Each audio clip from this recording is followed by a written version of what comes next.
won't sink today. Hey, welcome. Thanks for joining us today. I think this might be episode 5. Basically, what you're about to watch is a whole hodgepodge of things that I've been doing over the last 10 days or so. I haven't been doing anything in any particular order. I got quite overwhelmed just trying to get anything ready, really, for the fact that I knew that I had to have her lifted out.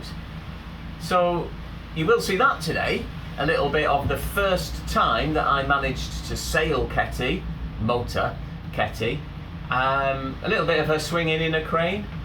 I got some friends that helped me out. Thank you very, very much, Andrew, Robin and Lissa, because for that first journey, I was nervous.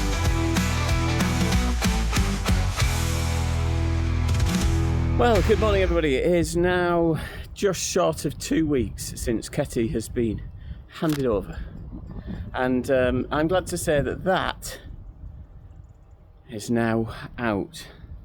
So, it's 4 bolts. It really was easy to do. Let me just point these to you. 1, that does come out all the way. 2, and equally on the back. 3, and oh my goodness me, yeah. I couldn't get the outlet pipe off the, there we go, I couldn't get that, so I've just taken the whole joker valve thing off, and then I'll have a fight with that in a minute. Oh, if you could smell it, perhaps it's a good job you can't. It's out, new one coming soon. Obviously at the moment, because we're dealing with water and inlets and outlets, there's water in the bilges. I dread to think where that came from. I thought I would use the seacock inlet to hose down. And so you can see here I've got nice lovely clean seawater, but it's not running through under this panel here. And that panel here hasn't got any method to lift it. So I'm going to come up with a cunning plan to do that. And do I do that before or after I've finished cleaning? Because I'll have more water down in the bilge and not going out the... Wow, challenges! Thumbs up, like, follow, just in case you want to. Hooray! I got it up, and look, more mould and a blockage, which is why that wasn't draining. Hello, Future Richard here, just editing this, enjoying a little bit of coffee. My batteries died, unfortunately, at that point, so I couldn't film any more of the unblocking of the blockage, but I did that. And then later, kindly, Richard and Josh came to help me cut some new headboards. We'll be putting those up later in future videos. And then we'll do something else. Welcome to Selfie Stick World. I've got my selfie stick going on again. And today we're going down this hole here. Ooh, because that puppy is still leaking. Yes, I came into the boat today to find this. Water in the bilges, water in the bilges. And I didn't see why I would have water in the bilges. And then I realised, hang on, we've got water in the bilges, water in the bilges. That's the patented YouTube copyright Water in the Bilges song. Actually, it's not copyright, you can use it. Please, send me a video of you singing Water in the Bilges. Anyway, silliness aside, I'm going to now try and take that as a bit of an upside down camera motion. So that's the water tank there. There it is, this is the water tank. That's the water outlet, obviously. That's the pump inlet. Right. Let's see how bad this goes, because I'm going to try and stick that up the hole, which I don't think is big enough, and then water clamp it, Jubilee clamp it, and then let's just see how it goes. I've probably got no water left in the tanks anyway now. Dear whomever installed all of this, I love you very much for giving me lots and lots of pipe to work with. I mean, how on earth they got in? I've got no chuffing idea. What is that? Is that? I think that is a broken bit of that. Right, well that's not coming out, is it? And in the shop we learn that they are supposed to be in there. Good. This is what I'm going to do now. I'm going to wrap lots and lots of electrician's tape around this bolt so I can pop it in that hole. Noticed also, I don't know if you can see, but that's not exactly round anymore. Discovery was, of course, as soon as I saw that that pipe was deformed, this was the Jubilee clip that was on it. It's too big. It was an 18mm pipe. Amazingly, when you put a correct size Jubilee clip on, it seems to stop leaking very quickly. One of the things that I've been wondering about is a switch that wasn't making any sense. Right next to my AB both switch, which has lost its cap of course, I found that. Finger point there. I had no idea what it did. So I thought I'd chase the wires. I tried to chase them and I had a good look and I was like, where do they come from? No idea. And then I realised, oh well, that's one of them and it's fused there. Oh, and I've got something that beeps. I don't know what that beeping thing is. And it just goes basically into a rat's nest of cables. And I was like, I don't know what to do. So I put my reading glasses on. And I don't know what that beep is. And I started just looking around inside here. Absolute rat's nest of cables. I thought, well, maybe it's something to do with the power. Of course it's something to do with power. So I checked my voltage meter and I flicked the switch and boom, I thought that's it. And I thought, I wonder if it affects the GPS. So I took the GPS on and then I flicked the switch and the GPS didn't come on. So I flicked the switch back again and the GPS didn't come on. I was like, oh no, what have I done? You see, the danger of taking one of these down is this happens. That is the power to my GPS. Nothing to do with the switch I was finding, but let's solder that together now, shall we? A lovely little gas-powered soldering iron here.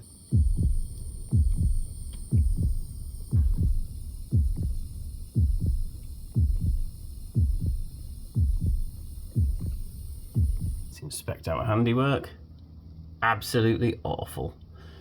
Still, it's connected. Ta-da! So, there we go. That's now working. And it's just kind of one of those things that just happens while you're doing one thing and then you have to do another thing because the first thing broke the second thing. Or was it the second thing broke the first thing? It happens. My intention is to paint all of these cupboard covers that go over there.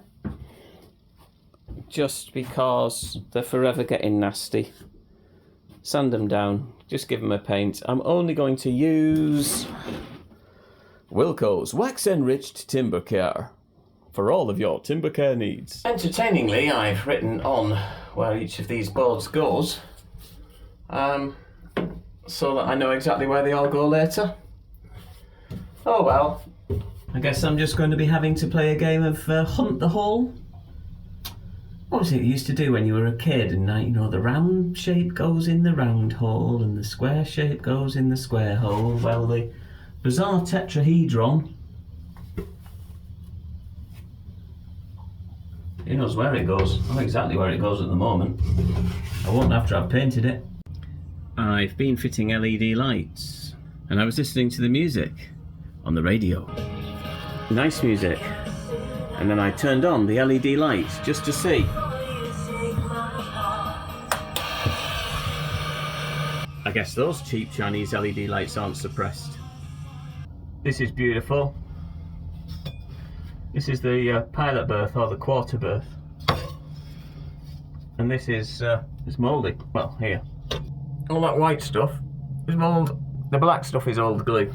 So the question is how do you get it off? It's attached to headlining. So I'm prising it off very gently and hoping that the old headlining it's going to come off in one nice big piece. I'm still down the trawl hole. This is the wall down the pilot berth. Just giving it a bit of a spray. Yeah, nice. Welcome to another edition of Happy Boat Finds. Well, today I was happy to find this that I didn't know was on board. I just didn't know where it was. I've been spending a lot of time doing a load of other stuff. My ST2000 Plus, and joyously I came along to where it plugs in, and I plugged it in, and it beeped. There you go. It says 2000 on it, and it gives me a compass heading currently. And I thought I'd press auto, and then I moved it around, and it did this. I'm thinking this is brilliant. Now, how do I attach it to my tiller? And the only place that I could find is a little hole here, and it clips onto there, but the only way to get it to there, you'll see that it's probably actually not going to give me any range. I can go only if I want to turn to port or not, as that works out. So I got my blue marker out, and I marked exactly halfway between that's how fully in and that's fully out. I thought, well, that's halfway, so let's do a bit of this. I'll just and then decide where it should be if I wanted it halfway. And I clipped it on here, and it needs a new hole put in right there, and I saw two tiny little holes here, and I thought, ooh, they must be somebody at one time. Anyway, I gave up on all of that. I decided I would just cross that bridge later when I come to it, and I started cleaning out this locker. And out of this locker I pulled a piece of wood. And look how this piece of wood fits in that hole. Another hole up here that I didn't see, and it creates a new hole to put the tiller pilot in exactly the right place. I'm glad I did that in that order, because if I'd have found this, I'd have had no idea what it was for. Have a great day, everyone. Happy boat finds to you. Just wanted to show you, this is what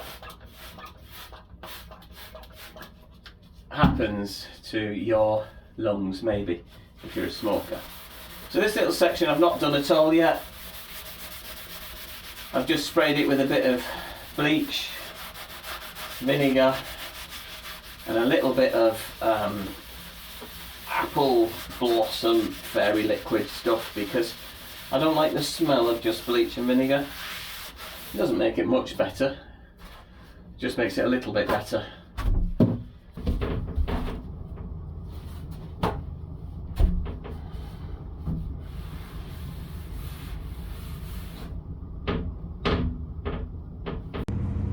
First time I've motored her all on my own. How does it feel? Responsive. That's got a big engine. I was really pleased at how fast he took off then. Let's hope the rudder works. It appears to be doing so. It does seem to be working. Ah, yeah, she's got some... she moves. Lovely. So tell me what we've learned so far about the prop wash in reverse. Oh, a definite in reverse kick to port, which is annoying because we just fended up to go starboard too. Well, we'll deal with that when we get up there. And we've also worked out that the depth on the sounder is the depth under keel, is that correct? Depth under the keel. And with a draft of 1.4 and now 7 metres of water, I think we're all right. Brilliant. Here's that is. Obviously one that you posted. Alrighty then. So that was a successful lift. I was really pleased and amazed at how well she handled. and even going astern coming into this particular mooring. Of course, I've never handled the boat at all, but for that little short run up the river to this boatyard, thanks to Mark and Ian here at Shore Store, Lara Wharf, for safely putting her on her wooden blocks. But now that she's out of the water, I can service Blake's seacock. And I did notice that when I took the soil pipe off, originally the seacock itself was weeping. What I didn't see until just a few moments ago is that there was a very handy greasing gland nipple that I could have just possibly have stuck some grease in, and that would have stopped it. But being as it's out of the water and I've got opportunity, I'm actually going to take the whole seacock apart and then just give it a quick light abrasive, make sure there's no nastiness on it, grease it up and put it all back together so that I know it's not going to weep at all. So this is a typical Blake's seacock, and you'll notice here there's 2 screws that hold a top plate on, and this is actually a cone. This centre part that rotates is a cone, and there's a hole in it. You'll see that all in a minute. But to get these off, you don't just go at these with a screwdriver and undo them, because underneath here is a 15mm AF lock nut. This bottom plate here is threaded, and so this screw goes into, this is a clearance on here, it's threaded into here, and then this locking nut at the bottom makes sure that that screw doesn't come undone, and therefore you don't get any leaks. It's dead easy, honest. What you do is you undo this locking nut here. In fact, you can see that's grabbing my screw already. That wasn't very... I'll just take that one off. Do not lose this, they're a special thread. I don't know what the special thread is, but they're a special thread. Then you can unscrew this side. It's 2 of them, don't lose them. And this will now pull out. There it is. Like I said, it's conical. Water comes in through the bottom when it's this lined up, and it comes out through that hole and up the tube, and then when you turn it, it just blanks off this tube, and still water comes in and out of there. Look at the state of that. It's really not bad. You can see it's been in the closed position quite some time. I'm just going to give that a light abrasion. A little bit of a wipe around in there, put some grease in. I think we're on a good winner here. And that feels really nice actually inside. Obviously it only needed the grease that should have gone in the nipple. Good to know. Got one of these grease guns, so I'm literally just going to stick on the nipple there, hopefully, and push down. And now what we do is I stick this in here and I turn it around a bit, and you can feel the love. That has got some nice suction pressure on that now. Very good. Pop the screws in. You tighten these down until this plate, basically they're finger tight, and this plate here will stop wobbling. You do not need to hammer it down hard, because the grease is doing the work. Just needs to hold it in place. That's good. Now you put these lock nuts on at the back underneath, and when you tighten up these lock nuts, you've got to make sure that the top screw doesn't turn. And that, my friends, is a good enough service seacock. Come with me, if you will, down the hole into Seacock Mania. That is the seacock for my galley sink, and when I tried to turn it, it made a banging sound and then became very, very loose. Of course, as soon as the seacock isn't working, you do need to sort that out. So this is the offending handle. what had happened is, as I turned it, well, that didn't happen, I've taken that apart since. As I turned it, this section snapped off from within there and just clearly came apart. So bought a whole new one, and the easiest way to do the repair was to unscrew this whole unit, take out all of that, and then put the new one, do the same on the new one, put it back in. Dead easy. Wow, there you have it. I had no idea how much of a collection of hodgepodge things this episode was going to be, but hopefully you've enjoyed it. If you have, please give it a thumbs up, a follow, a like, subscribe, whatever it is, and see you next time.